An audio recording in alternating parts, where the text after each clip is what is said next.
So all the vanilla that are implemented in other parts of the world have to be hand pollinated. So every morning during the season, which is in September and October in Madagascar, women, because smaller finger, will go and, in each vine that they have on their piece of land, they will hand pollinate. And I've done that step when I went to... Really? Yeah. So That's they wild. take like a little, usually a thorn. Hello, chefs. This is Chefs PSA, and I'm your host, Andre Natera. Today I'm joined by my friend Emmanuel Laroche, host of Flavors Unknown podcast and author focused on global food culture. We talk about his journey to Madagascar, home to most of the world's vanilla, his experiences traveling through remote regions, and how that led to his latest book, A Taste of Madagascar. We get into his writing process, what he's learned from chefs around the world, global food trends, and global flavors. Stay tuned.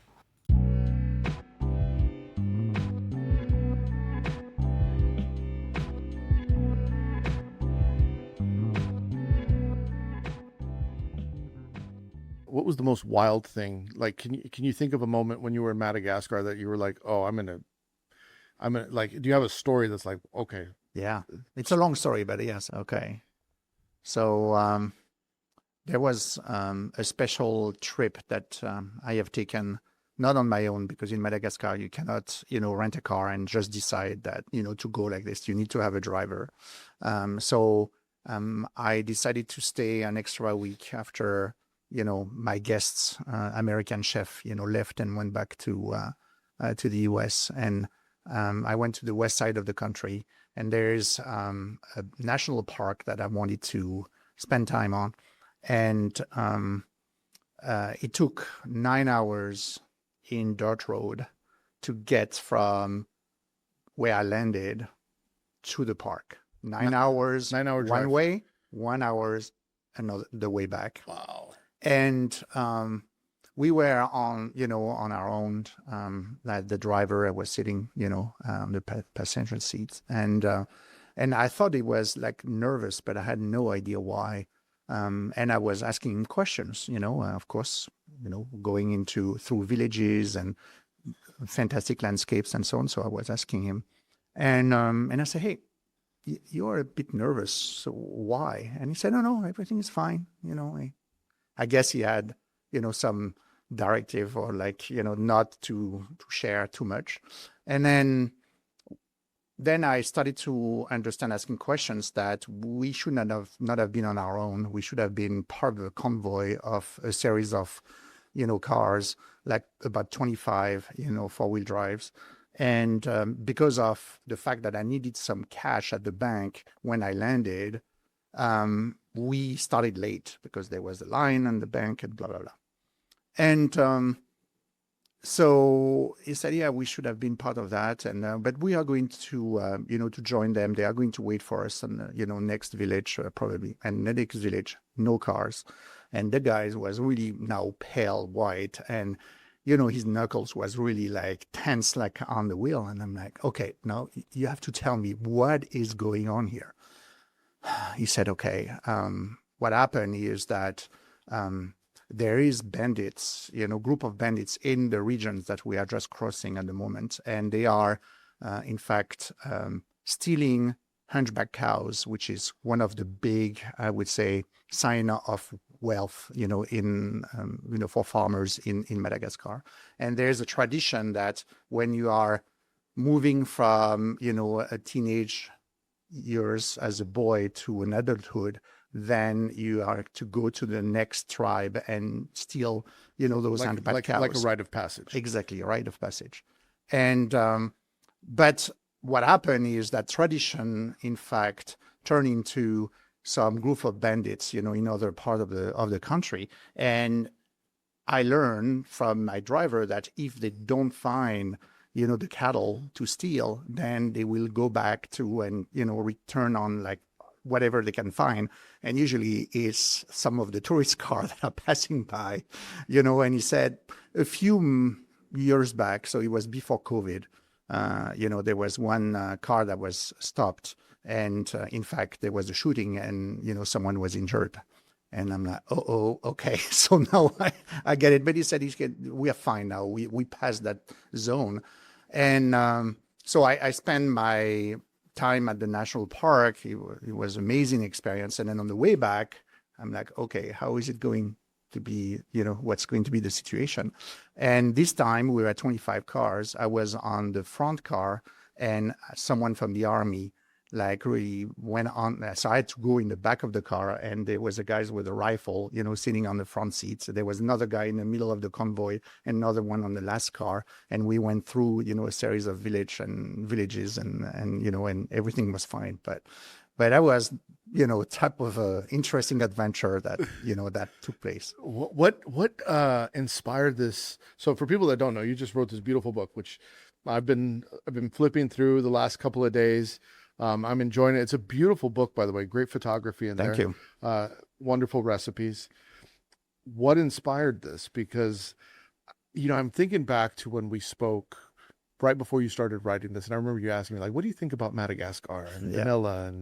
And you said there's more to the story. And at the time I was like, well, I don't know anything. Sure. So then you went and you took some chefs with you.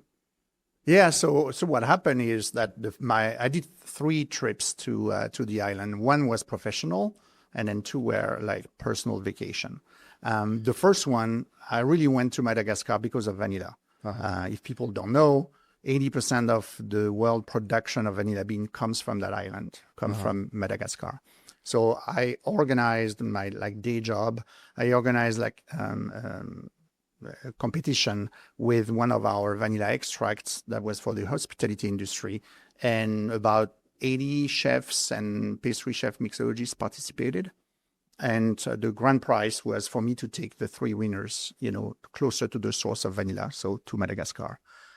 So I took Chef Elizabeth Faulkner with me. I took Michael Gulota from New Orleans, and then Shannon Tibet, that at that time just left, I think, Death and Company. She was the director of beverage in Death and Company in New York. Good group. So good group, yeah. Yeah. I know Elizabeth through, through James Beard and whatnot. But sure. Yeah, she's an amazing chef. She is, yeah. So it's good company to have. And I knew them because I had them on the podcast already. Yeah. On Flavors Unknown, I had at least 2 of them. I had Elizabeth Faulkner and Michael Gulota. So that was really like the objective of the trip was to discover vanilla.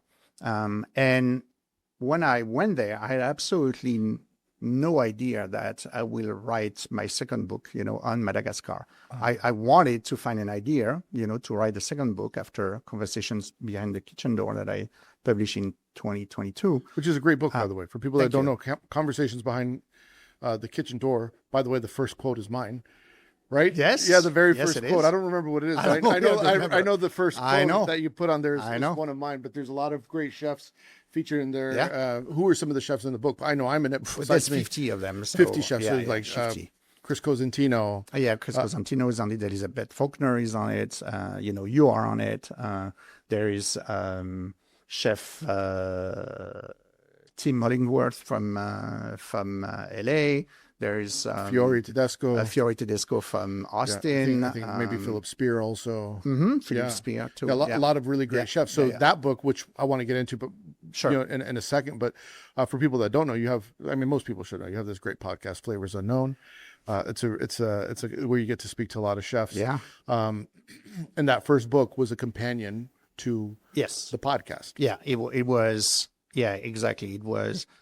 Inspired, like writing the book was based on the rich content that I had from the podcast, and as well my experiences around the country of doing a lot of tastings with at restaurants. So writing that first book, you thought, well, I should do a second. Yeah, I really like the process of writing a book, and I'm sure we are going to talk about it. But the idea for me was like, okay, if I find a second idea, then I'll do it. And so I arrived on the island. We did the whole discovery of vanilla, and then I was exposed to a lot of other ingredients that I realized that chefs around the world are using in their kitchen, and people have no idea it's coming from Madagascar. And so, for instance, there is a wild black pepper, which is endemic from the island. amazing profile with kind of like citrusy, notes. There is obviously pink peppercorn, because I learned that Madagascar is the second producer of pink peppercorn after Brazil. And then there is, honey, a lot of different honey, because 90% of the flora and the fauna in Madagascar is only found there. So there's a rich biodiversity. So there's a lot of different, trees and blossoms and so on. So you have honey from mangroves, you have honey from lychee, you have primary forest and so on. Cocoa? And cocoa, yeah. Yeah. So even if they are very small producer, they produce only 0.1% of the total production of cocoa. Their profile, because of the species, there's like different species, 3 major species of cocoa. Forastero is one, and Criollo is the most refined. And they are trying to focus on producing that profile. So very interesting notes of red fruits and citrus in their cocoa. And then caviar, which was like really big discovery. Yeah, I know you do. So that was like really, when I saw all of this, I'm like, okay, every time I hear about Madagascar on the news, it's about negative things. Well, and I said, I want to talk cartoon. about this. Or the cartoon, yes. Yeah, which you talk about in your book. You said everyone only thinks about the first time I talked to people when I said, oh, by the way, I'm going to write a book about Madagascar. You mean the movie? I'm like, Why'd you say, what do you mean? I said, no, it's an island, it's a country. And say, really? Yeah, most people had no idea, right? No idea. Yeah, no idea. It's funny because when I think of Madagascar, besides the movie, I think about the vanilla. Yeah. Madagascar vanilla, which is like most likely the industry standard. It is the industry standard for most chefs. One of the questions I would have for you, having spent so much time in Madagascar, when I think of vanilla, I think of sweet applications. Are there savory applications there that... I like your question. I'm smiling because you don't know what I'm going to say. That's why. Go ahead. I'm curious. What were the savory There's no application whatsoever. What? No, exactly. That's what Elizabeth Faulkner and Michael Gulota and Shannon Tibet and myself, were very shocked about it, because when we landed, Elizabeth was expecting that, in fact, we will smell everything vanilla. There will be spa with smell of vanilla. Or like you walk the street in Paris, you have like the smell of the boulangerie and the croissant. So she was expecting all of this. There's none of that. And so then we traveled to the little triangle. It's called the triangle, at the gold triangle of vanilla, northeast part of the island. We met with the farmers, we had a conversation with them. And Elizabeth asked, so what do you do with vanilla? And he looked at us if we had like 3 heads, and he said, sell it. Nothing. Exactly. It's money. Yeah. He said it's money. So 99% of the production is exported, and they absolutely do not use it. It's not part of their culture, It's not part of their culinary heritage. Not at all. No, because it is... A lot of those, let's say, product has been brought to the island during the time of, being a colony. Unfortunately, a lot of people have been used for their, the fact it was a cheap workforce. So everything is exported. So you start seeing some of the new chefs and the new culinary faces of in the capital that are integrating those great ingredients, in their cooking. So you start seeing, vanilla in sauces or in ragu or, that type of things. And of course in desserts. And as well, the pink peppercorn and the wild black pepper that you see. I was not expecting that answer. I was expecting. That's why I was smiling. Cool, so I was thinking about this while I was when we were getting ready to do the podcast. I was thinking, like, what could I put with vanilla? It's like in my mind. Yeah. I don't know why my mind immediately went to risotto. It's like a savory application with vanilla. I think in risotto would be nice. Yeah. I have a friend of mine who he's studied as a chef, and now he works in the flavor industry. he likes to cook, and every time I come to his home, he has always like new recipes and so on, and he puts always like vanilla, in culinary preparations. So. Yeah. I mean, it's not that uncommon, I think, but it isn't very common. Kitchens are brutal right now. Everyone knows it. Fewer people on the line, margins tighter than ever, and somehow the expectations keep going up. There's just no room to miss anymore. I was talking to a chef recently who said the biggest stress wasn't the volume, it was the mental load. Babysitting food, timing everything perfectly, trying to be everywhere at once. And that's where equipment matters more than people want to admit. Rational's technology comes up a lot in those conversations. The iCombi Pro, the iVario Pro, overnight roasts that don't need to be checked, custom programs for all your recipes, consistency without hovering, completely automated cleaning, monitoring everything from your phone, the list goes on. And what really buys you the headspace? Less standing over pans and more time to lead the kitchen instead of constantly putting out tiny fires. When you're down to cook, when the prep list is rough, when the production ramps up, think Rational. Let's talk about your process for writing, Yeah. if you don't mind. Sure. As I was flipping through the book and I'm reading a couple of pages, there's something that I picked up, not just in this book, but also in the previous one, but more because I've read this more recently. Mm-hmm. Something that I picked up is that when you write, it's very good. Okay. It's very good. And because I write also, if you read anything that I write, it sounds like me. It sounds like how I talk also. Yeah. This is very interesting because I'm reading this. It's almost like you go into a different character. Yeah, and obviously, when I write, and especially that English is not my mother language, so I have to spend more time. I focus. I try to understand.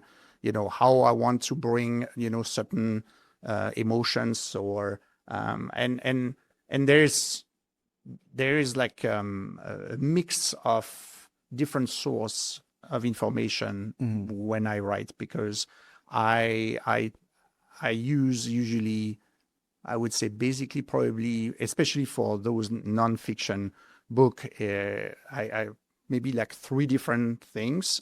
The first one is that there's a lot of conversation that I had with the farmers, with the entrepreneurs, with the beekeepers, and so on. So I went to the island with my recorders and 2 mics, and I conducted interviews with those individuals. So I have that as a big part of of the content. Then I have my phone, where I take a lot of pictures. All those pictures, in fact, that you see in the book, I've been taken with my iPhone. Yeah. Wow. Okay. And but that's important for me because when I write, I usually put some mood board. So let's say I'm going to start writing like the chapter on rice. So I'm going to have like 1 page when I have like all the pictures like related to rice, the rice fields, and the people that are working in the fields, and and so on, or some of the dishes that I had. And then the other one is that I have the classic, the old-fashioned way, where I have my notebook and in fact and my pencil, and this is where I capture my what I feel, like the emotion aspect. When I am on the lake, where you have all the sturgeons, and I go on the boat, and it's 5 o'clock in the morning, it's before sunrise, and you have all the sound of the nature, you have that feeling, of the sun rising on that lake, and you discovered like all the structure of the nets, with the sturgeons. All of that, it's, I have to write the way how I feel, because it's very difficult if you, when you go back home and then you are behind your desk and then you try to, kind of relive, those moments, if you don't have it like from the moment you experience them, and, it's very difficult to be really truthful to, the way you felt. So I have those 3 things, and that's how I write. So a lot of chefs, want to write their first cookbook. A lot of people want to write their first cookbook, and I think that's it's aspirational for a lot of chefs. I feel like, having your own cookbook cements your legacy to a certain extent. Sure. One of the things that I know, and I've spoken to a lot of chefs on the podcast who have cookbooks. And it seems to be about 50-50. If not, it's leaning a little bit more towards self or independent publishing versus going the traditional publishing route. This is Traditional. publishing. Both books, yeah. Both books. So what is the process from going from idea to for the audience that's listening, we wanted to coach them through, hey, you want to write your first cookbook, here are some of the steps to get a book deal. What does that look like? Mm-hmm. So first of all, you need 3 years of your life, especially for cookbooks, because you have the content, you have the recipes that needs to be tested, by usually a third party. All the recipe has to be written, the same way. And then you have, as well all the pictures, for that are very important in the cookbooks. So I'm not like an expert in the cookbooks, but when I tell you, if you want to go the route of, the traditional publishing, you cannot, unless you have someone very famous, and then you are going to have like a publisher contacting you and say, hey, Andre, we love what you do and so on. And we would love to have, you writing cookbooks. So that's one thing. But otherwise, you cannot contact like a publisher directly because they receive so many proposals that, in fact, you have to go through an agent. Mm-hmm. So that's the way to go. So and step one is find a book agent. Step one is to find a book agent, and then they're an advocate for you at that point. Yeah, first you have to pitch a lot of book agents. So I have one based in Savannah for me, and I think that's that's the same one that I have for both books, and I think I pitched 14 agents. Because of course I'm nobody. I don't have a show on TV. So you have a very successful chef podcast. Yeah, but it's not enough. So the idea is that so I pitched 14. 2 were interested in the concept. 1 wanted to represent me the way it was. The second one, in fact, challenged me, which I went with her because I said, first time I write a book, I probably need to improve, in the process and so on, and I'm going to learn something. So then after that agent, when the agent decides to, represent you, so first she or he is going to help you make the book better. Mm-hmm. And then because it's nonfiction, usually what they do is that you have to build with them like a book proposal. Where you need to have a few chapters already put together. And then it's all about, what's the concept, what is the target audience. Obviously for a cookbook, it's, it's foodies and chefs. And then when that is done and finalized with the agent, they will help you finalize it. Then they take it and pitch it to several many publishers. Did you use the same publisher for both books? No, different publishers. 2 different publishers. Quick question, because you have recipes in here too. Mm-hmm. Even though it's not a cookbook, there are recipes in here. There's about 20. And for those, did you have to have a recipe tester that you had to send everything to? No, I didn't do that. Just let the chefs do them. What I did, is in fact, first I'm not a chef. So I reach out to the chef that were with me. So there's Elizabeth Faulkner recipe on vanilla, Michael Gulota, Shannon tea-based cocktail. Mm-hmm. And then I ask chefs from Madagascar to give me recipes, and as well a chef from France, because there's still that connection that exists between Madagascar and France. So there's a lot of French chefs that are using the ingredients from the island. Wow. What is the historical connection between Madagascar and France? And now that you say that, and I don't know why I never put 2 and 2 together, but yeah, you're talking about the ingredients, and these ingredients are very prevalent in French cooking. Yeah. So it was a French colony until 1960, where they became independent. Uh-huh. So it was during, I don't know if you know anything about the French history, but it's General de Gaulle who was the president at that time. There was a lot of different colonies, connected to France, And a lot of them wanted to become independent. So in 1960, they said, okay, you're independent. And France left. How long did it take you to write this? 22 months, How much time? like the first one. What was the shortest amount of time, and what was the longest amount of time you spent on it in a day? Oh, so that's a very good question, in fact, because everyone has a process. I read a lot of advice from a lot of coaches and other authors that said you have to write every day. I cannot.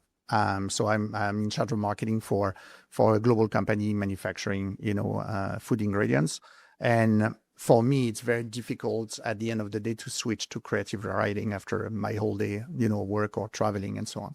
So I have learned from the first book that the best process for me is what I call it's a 3-6 process. So which is I take 3 days, usually a long weekend. And then I will write 6 hours. I'm an early bird, so I will start at 5 a.m. And then around 11, I will finish writing. I will explore because I'm a foodie, so I will explore wherever I am. I rent usually an Airbnb.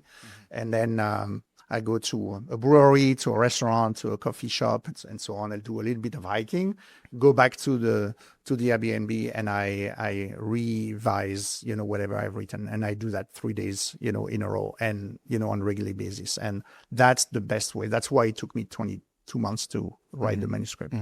It's funny. We have very different processes. I have to create a little bit of pressure for myself. I think it's all the years of being a chef. I actually perform better when there's I mean, I hate to say that. I do perform better when there's stress. So I sometimes have to introduce fake stress. So I will announce things, even though I haven't gotten to work on it. I'll tell people like they'll say, "How soon do you need?" It's like they give me a date, and I'm like, I'll hit the deadline, knowing full well that I haven't even. Sure. And I think I was talking to you yesterday when I was telling you for the next one. Stressed. I'm writing a book right now, and I've only written one chapter. So for people that don't know, and when is the deadline? It's very, very soon, right? So I've only written one chapter of the 10, and I have a little bit over a week to have it done.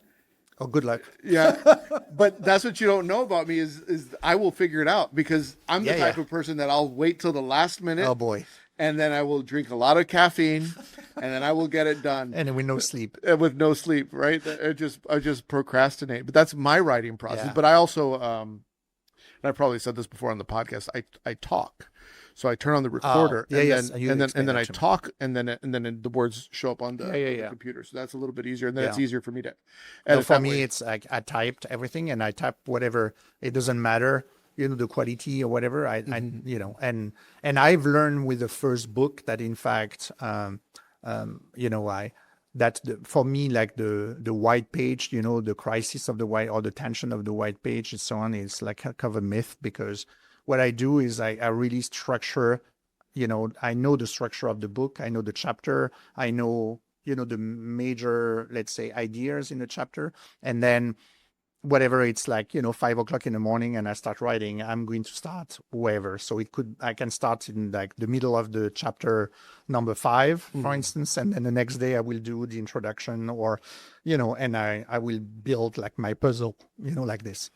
Yeah, it's so funny. Writing process is so different for everybody. Yeah. And when we were talking about earlier, how when I read yours, I say, wow, this tone is very different from the conversations that we have in real life. Yeah. Right. Where mine, you can see why I sound because I'm talking. Sure. Right. Yeah. So a lot of my books sound like I'm having a conversation because I am. I'm having a conversation with the computer and it's recording it. And I love, maybe it comes as well from, we have a very different, obviously background and education and so on. So coming from France, there's a lot of, French classes with classic literature and so on. So I love like setting a stage, and talking about like the surrounding, the environments. I think it's important as well for a book like this, where I know that most of the people who are going to read it will never had the chance to go to the island. And the landscapes are so diverse and wonderful that I want to make sure that the people come with me on the island while writing the book. So they need to experience, those. I forget that you're from France because you have a very thick New Jersey accent. Oh, sure.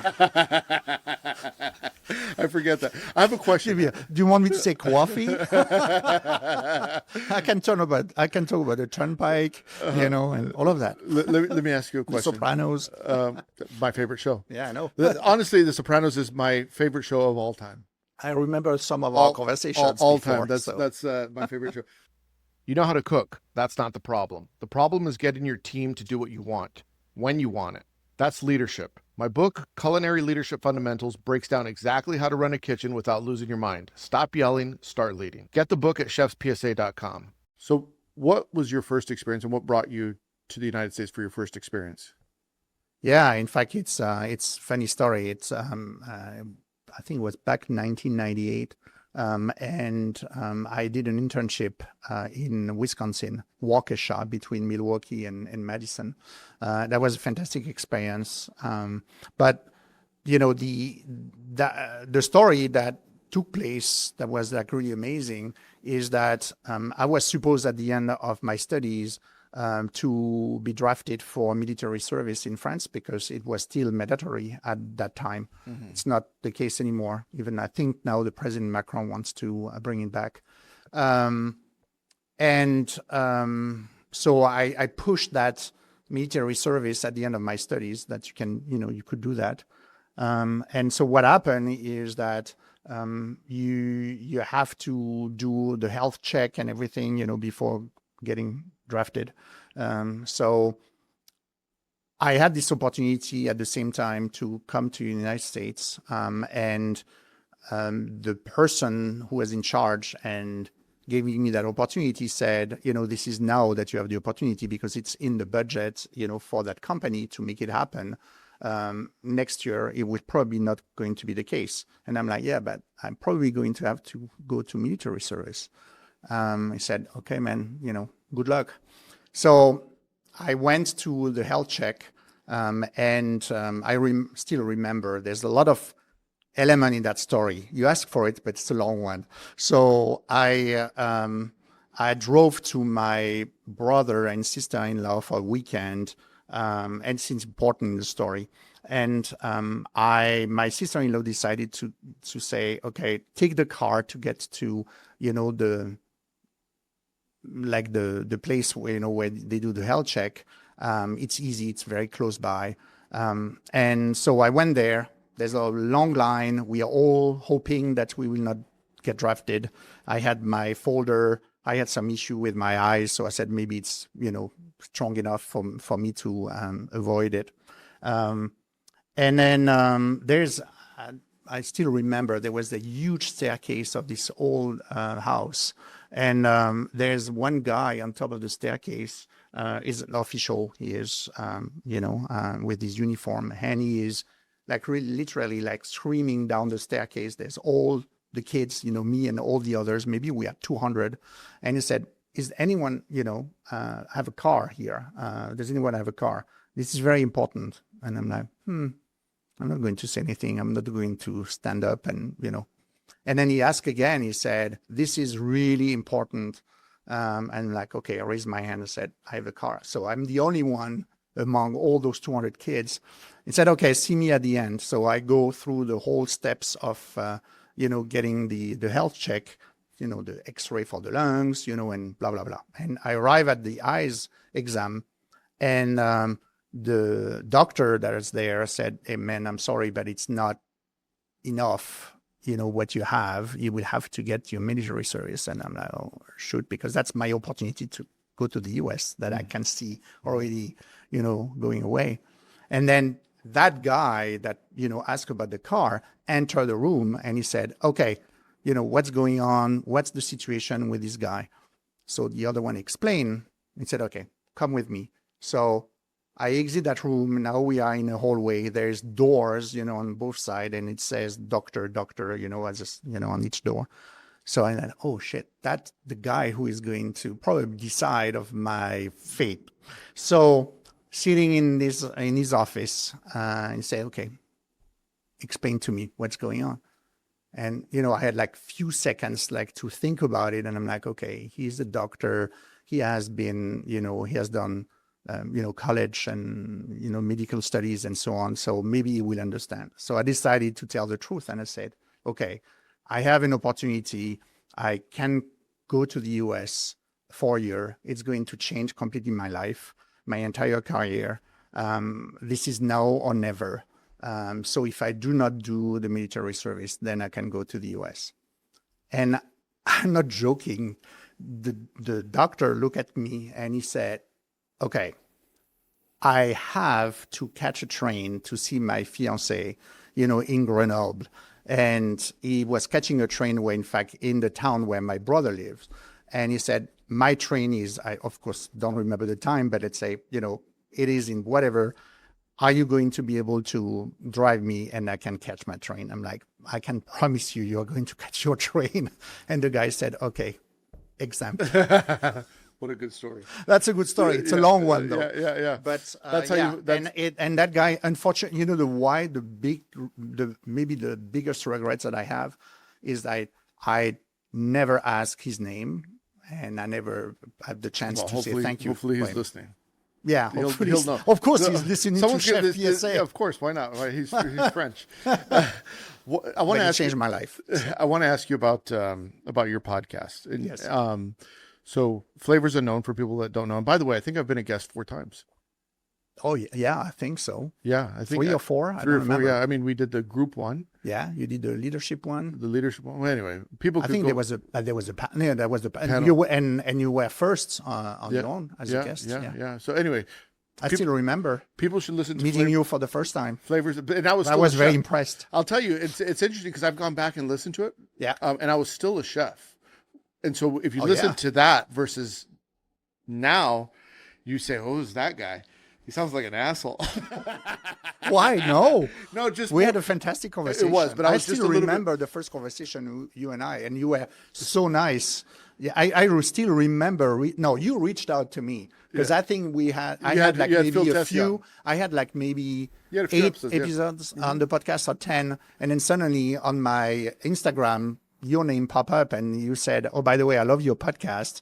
And I said, oh, I'm going to come to Austin. So he said, hey, come and see me. And we had a fantastic conversation. Yeah. One of the things that... you know that it was 8 years ago? Wow. Yeah. Well, when I listen to that podcast now, if I go back and listen to that, I'm still a chef. And so the way that I speak, the intensity that I have is much different than the way I speak now. Because when I listen to it, I'm like, wow, who's that person? And it's a different version of me because I was still in it. And it's interesting for me to listen to old episodes like that. But anyway, so people should go back and listen to Flavors Unknown, listen to my episodes on there. But one of the things that I think you have a very unique perspective because you are not a chef, but you talk to, like in my life, I talk to chefs all day. Some of the best. So do you. And you've been able to develop a very unique perspective of what makes chefs tick. And one of the interesting things about your podcast is it's very philosophy driven. It is inspiration driven. It's technique driven.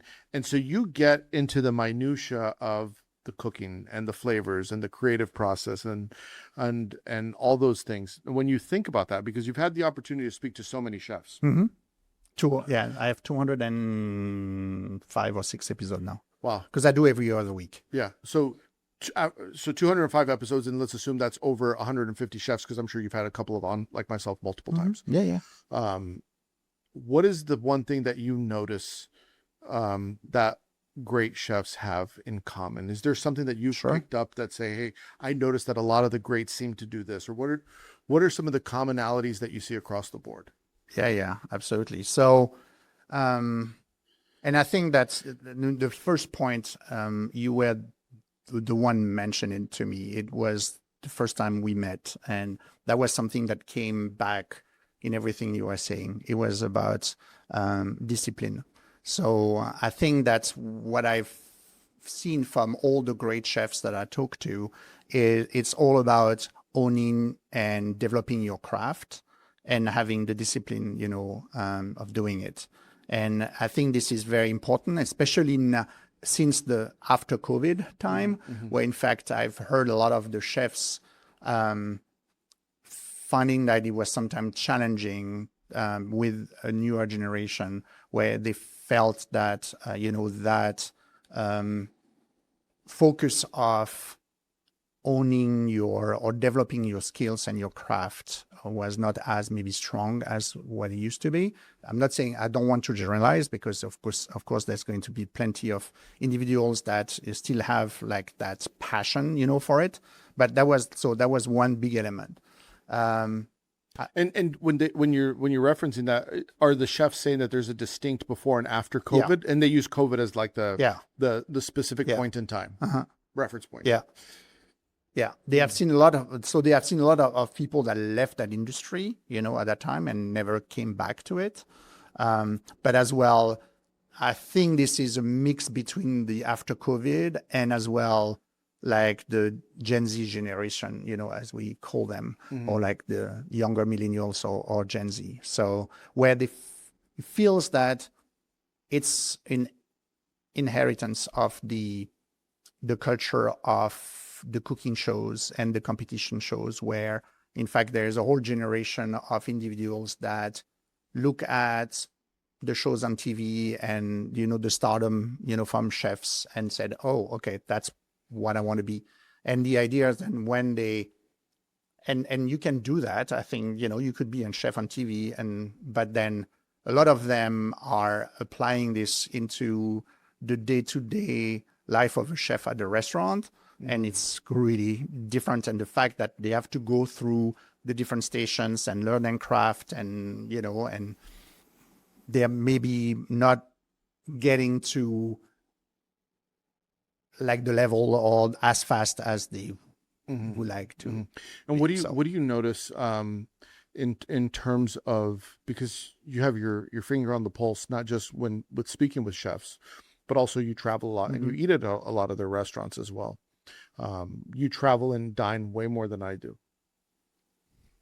You truly do, and I'm not sure saying... I do. I was for the first book, when I wrote the first book, I was trying to have a number and so on, and I think I do between 60 to 80 tasting a year. Wow. So yeah. What do you notice? Like if you had to guess, what do you notice that seems to be on the horizon with trend or with cuisine that seems to be really emerging, and you think it's going to probably take hold here strongly across the country soon? Is there anything that you see? I don't know if in fact, that's something interesting for me, because that's a question that usually I ask a lot of the chefs, especially when I have the panel, like, the one you and I did with some other chefs from Austin. And I do about 5 or 6 panels a year. And I always talk about trends, and we as people that works in the industry, the food and the beverage industry, we are looking at you guys, at chefs, mixologists, that are in fact for us creating those trends. Because those elements are going to be amplified by the media, and then maybe we'll end up in food service or in retail later. But when I talk to the chef and I ask them the question, they hate that questions.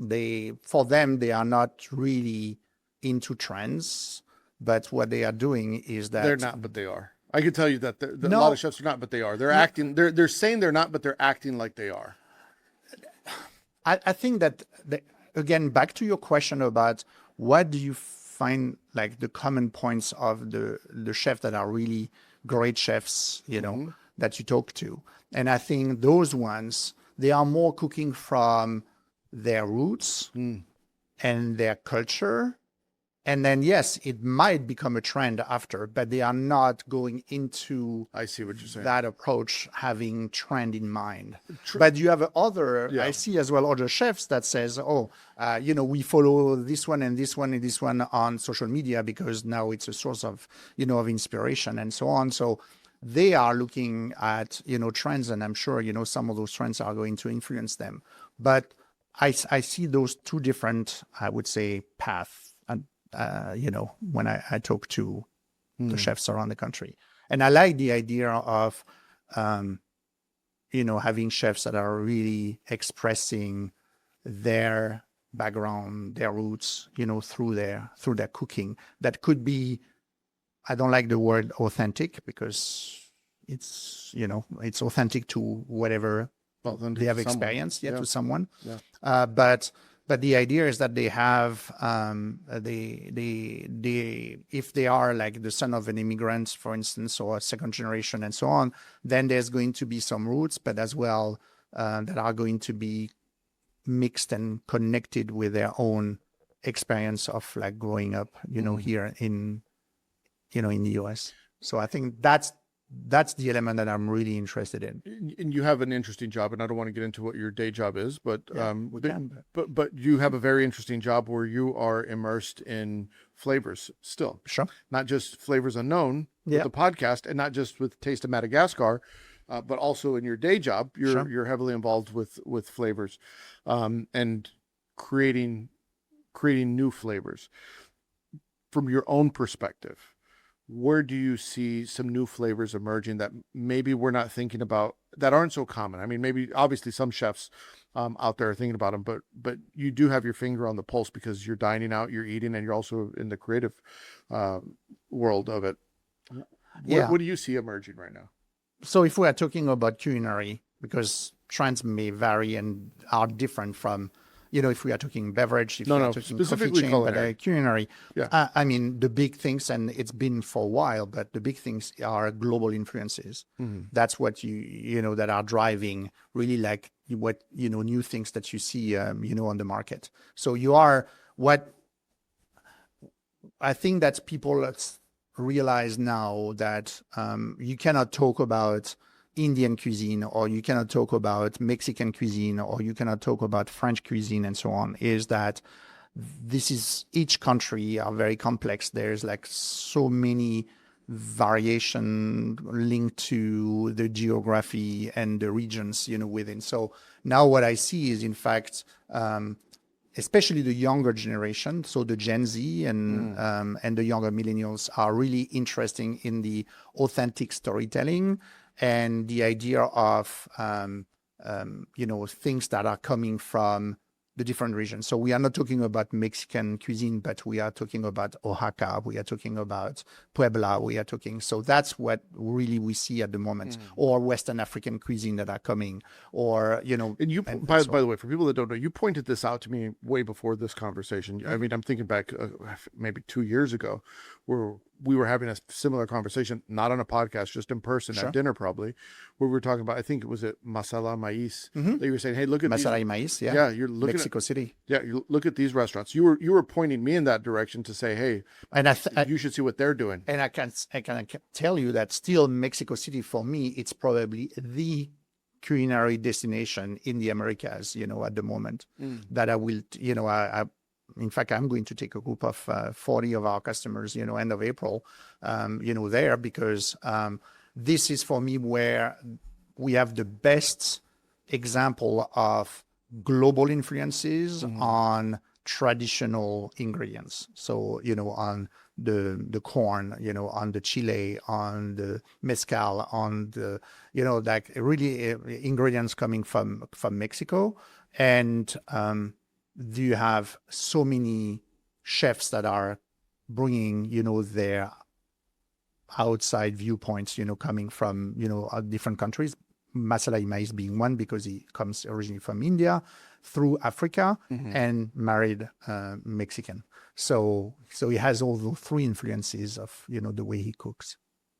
The idea of fusing Mexican and Indian or other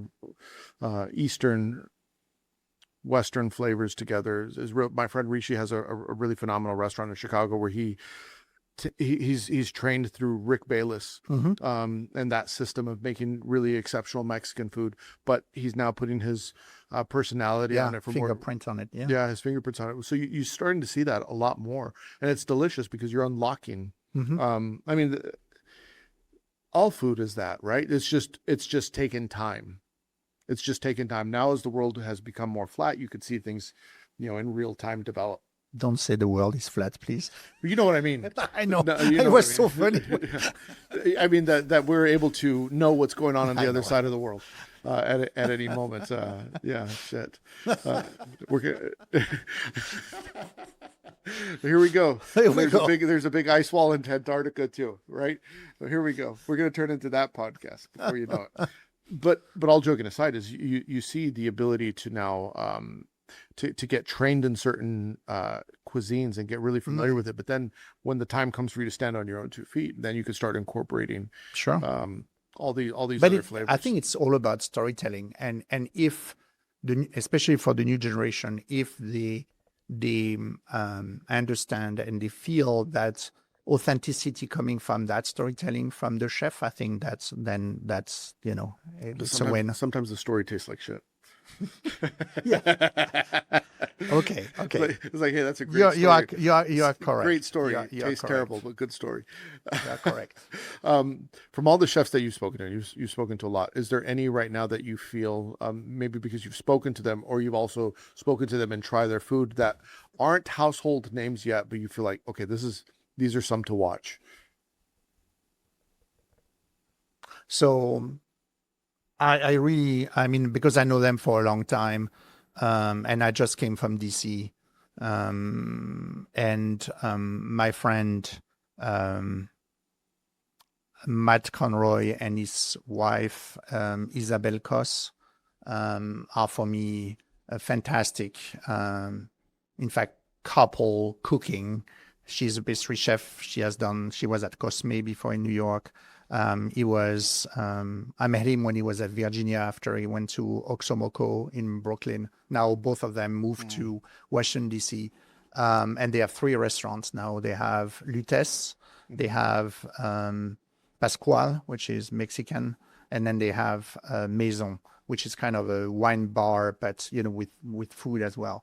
I think that they do a fantastic job. The food is amazing.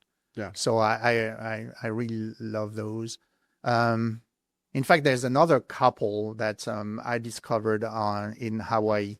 I have to take you to Hawaii once. Yeah, You have to I jump used on to the live there when plane. I was a kid. I know. I Yeah, remember yeah, that, yeah, but yeah. you have to go back now.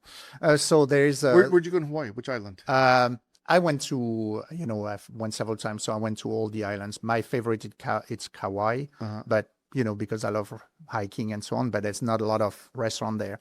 If you really want to taste like restaurant, it's either Honolulu, on Oahu, or Maui. But there's a couple, and I have to remember their names, but the restaurant is MW because that's their initials. And I know I'm not going to remember their names now. Good. That's okay. You want me to cut that out? It's Ueoka. Yeah, that's their last name. And again, they do a fantastic food Michelle? Michelle. She's the pastry chef. Yeah.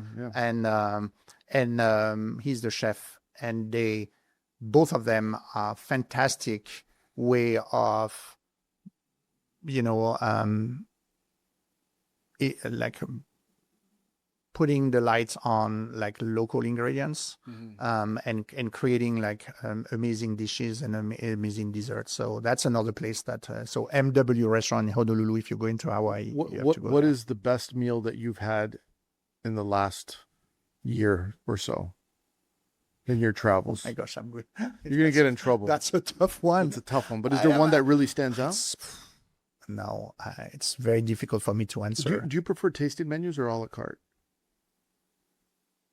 Do you want to go into the restaurant and be in control, or do you want the chef to be in control? Oh, if the chef wants to be in control, then I Not because it's you, but because that's the style of restaurant. Meaning the chef's in control, meaning this is all you're getting. That's it. Or do you prefer like, no, this is what I want? So, I mean, if I have the possibility where the chef is, putting together his selection and so on, I'll do that. But otherwise, I like to look at the menu because I always want to pick the things that, intrigue me, because there's something that I'm not the kind of person that go back and reorder the same thing. It happens, but I'm going always to look at oh, that ingredients I do not know, or oh my gosh, he is associating or she's associating this and this. I never seen this. I have to try this. Or there's like the special sauce, that I'm intrigued. But if there is scallops or duck or foie gras, that would be my choice. Yeah. Do you prefer your foie gras seared or torchon? Both, but it depends Both. of the occasions. Dep- And by the way, Yeah. talking about this, and you asked me one of my great experience. It was not in the US. It was in Mexico City. It was in January this year. Yeah. It is at a food truck. A chef decided, well-known chef over there decided not to do a brick and mortar, but starts with a food truck, and he has on the secret menu a taco with guava mole with a seared foie gras on top. And I can tell you that I've been there twice during my week. Yeah. in That Mexico sounds City. amazing. It was amazing. Guava mole. I think guava is such an also an underrated fragrant. It is a trendy one. So you ask me what's trending. Yeah. Guava is. I didn't know guava was trending. Yeah, guava is trending. And then the other one, which is trending, I've seen it in my shampoo. you know, pandan. It's in guava's in my shampoo, I think, with coconuts. That's too funny. But so Pandan. Actually, I was talking about on the Pandan. most recent episode that actually came out today. We're talking about pandan. I love pandan. Also very unique, very underrated. I mean, it is coming. It's becoming. It's not yet mainstream, but it's really it's next. It's about to have its moment. Absolutely. So going back to the amount of chefs that you've spoken to, I'm just curious. Without naming any names, but maybe finding ideas or seeing patterns. I'm sure a lot of the chefs, because when did you start the podcast? 2018, on September 2018. So since 2018, you've had a lot of time to speak with chefs and process, and not just the on-air conversations, the off-air conversations. I'm getting old, I forgot things. But I'm sure because of that timing, you've seen the rise and fall of some chefs. Some chefs have probably closed restaurants and moved on, or maybe they were especially because you have pandemic. Pandemic, right? Yeah, sure. Maybe a chef was very hot for a moment, and maybe they're not as hot anymore. And so this is maybe a difficult question to ask, but I would ask: is there something that you notice when you say, "Ooh, chef, you might be headed for"? Do you notice something? No, before? I don't think I don't think I have the expertise that you have, because you've been through, all the different scenarios, because, you shared a lot of, part of your lives, professional life. So I'm not a chef. So I'm always looking at it from an outside view of someone who is passionate about, food, and passionate about and intrigued, and as well very humble and appreciate like the ton of work that exists, in that profession that usually people don't really realize. So I'm looking at it it's very difficult for me to put like any judgment call, because I don't think I have the expertise. You're walking the razor's edge on a lot of these questions. No, not a lot. Okay, so I'm going to ask you a very tough one. Here's a very tough. What is the best food city in the United States right now? Best food city, and don't say New Jersey. No, because that's where you live. No, I would no. I think I am in it. I think like every time a lot of people ask me questions, so I always start with Austin. Really? Yeah, absolutely. Wow. Absolutely. Well, Austin. Thank you. You're not just saying that because we're here. No. I always say Austin first. Then I'm going to say probably Portland and Seattle. It's pretty good. I would say Nashville now. Maybe I will not have mentioned Nashville 20 years ago, but now I think fantastic. Obviously, LA, because there's a lot of, LA, New York, because there's so many new, restaurants opening and closing, of course. But and another one that I really liked spending time more, it's Miami. I think there's some good stuff in Miami. I think if I was to make a prediction, I I think the two cities that will, maybe three, but the two for sure that I think will emerge, but it has more to do with, I would maybe say the economics, but also social influence, because social influence also plays a big part of creating the food scene. If you have influencers, and it's gonna affect the amount of attention that goes there. And then, of course, the dining community that goes on.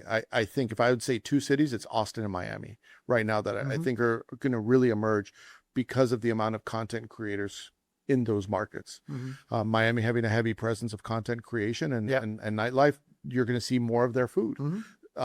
Just because of that reason alone. Same thing with Austin. You have a lot of podcasts and content creators in Austin, so you're going to see a lot of Austin food. The third city I'd say is Nashville also. Yeah. Nashville. I like Nashville. So, if someone, comes to the US and say, hey, where should I go? I always, the one I mentioned, but, I would say anyhow, you will go to LA and you're going to go to New York. So, but if you want to go outside of it, that's, Austin. But I feel like New York, LA, and Chicago are always in the conversation. I assume they're always in the conversation. You know what? And I am going to make some enemies here. So sorry, guys, but for me, Chicago is like, it's okay. What?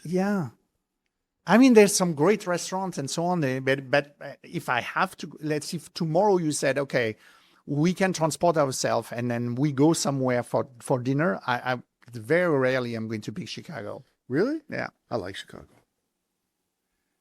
I was just there. It was great. Yeah, I mean, probably. Maybe I didn't go to, I don't know. Yeah, you need to interview more Chicago chefs. They're gonna be calling you after this. I know. Please call me. Please call me. I love the book though. Thank you for sending it to me. I loved the first one as well. And you wrote a nice little message to me. I'm happy that you write, and people should read this book, by the way, because as I started reading, it's like, wow. Not only is it's a good story, like I said earlier, like I like how you write. Is it a good story? But it's very educational. So as I started turning the pages, like, oh, I didn't know that. I haven't got to the part about vanilla being nowhere, but I'm assuming that's in the book too. The vanilla? That they don't cook with vanilla over there. Oh yeah, sure. And there's another thing as well that I was surprised that people really don't know that. For even the people that know that vanilla comes from Madagascar, they have no idea that every flower is hand pollinated one by one. Really? See, here you go. Yeah. Wow. Yeah. So, vanilla comes from Mexico. Mexico, there is a little bee that pollinates the orchid flower to create the vanilla bean, to produce vanilla beans. When French, them again, then took, some of those vines and then try in different part of the world in the tropics, area. They brought it to the Indian Ocean, to l'île de la Réunion, which is close to Madagascar. And then they realized that, in fact, they were planting the vine was growing, but there was no production of vanilla beans ever. And so what's going on? And then they took the insect with it, but the insect died. So the insect doesn't live outside or survive outside of Mexico. So all the vanilla that are implemented in other parts of the world have to be hand pollinated. So every morning during the season, which is in September and October in Madagascar, women, because smaller finger, will go and, in each vine that they have on their piece of land, they will hand pollinate. And I've done that step when I went to... Really? Yeah. So That's they wild. take like a little, usually a thorn, from another tree and so on. And because the way the orchid is done is that this only little bee has the possibility to flip like, one of the... female or male organ, I don't remember, but by doing this, then they pollinate the flower. If you don't have it, the flower is done in a way that it is physically impossible to have the two, sex of like the flower to touch. So then you have to lift, with your finger, with the help of like a thorn or a little tool, and then you have to press those things together, and you have to do that one by one. Wow. And each flower produce I need to get one vanilla bean for my house.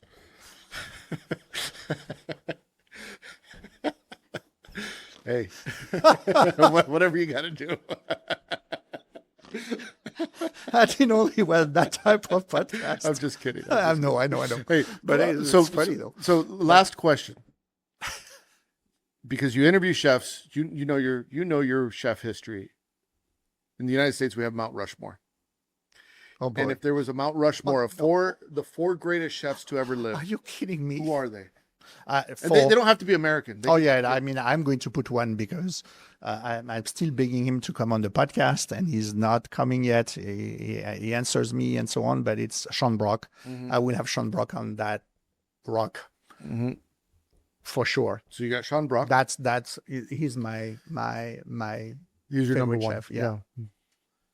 Poof.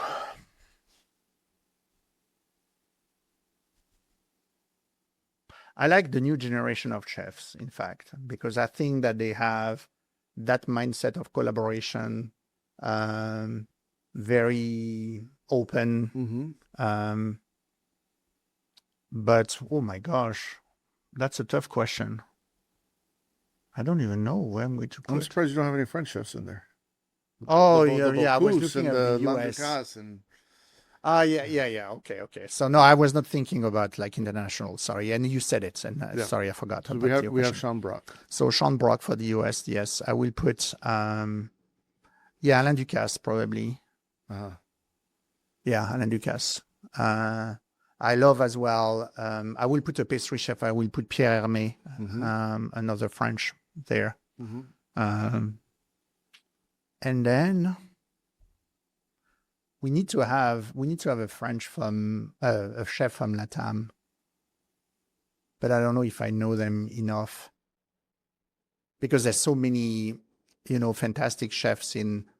I think maybe someone from Peru. I mean, because the Peruvian cuisine is. You were asking me, what are like the big trends? Peruvian cuisine is one. So, a chef from Peru. Yeah. I will put. Okay. And I need a fourth one. That's 4.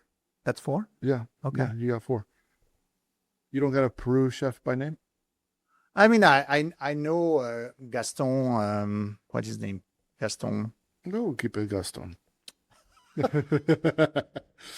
Well, I'm not good with names, as you can tell. no, it's okay. I mean, neither am I. But yeah, I think about that's a tough one. That's a tough question. I think about the length of time that I've known you since 2018. I think the year that you started your podcast. Yeah, I know. We've been friends for a long time. Yeah. People that want to buy your book, where can they buy it? So first of all, they can buy it like everywhere they buy books online. They can find the information as well on. I created like a page called A Taste of Madagascar.com, which is easy to remember. They can, Amazon? On Amazon. Yeah, sure. Yeah. Amazon. Yeah. And I love as well all the private. Like bookstore that I specialized in cuisine and cooking and so on, like Kitchen Alternators in New York, or there's a fantastic new one in Savannah called Coastal Tables and Tales.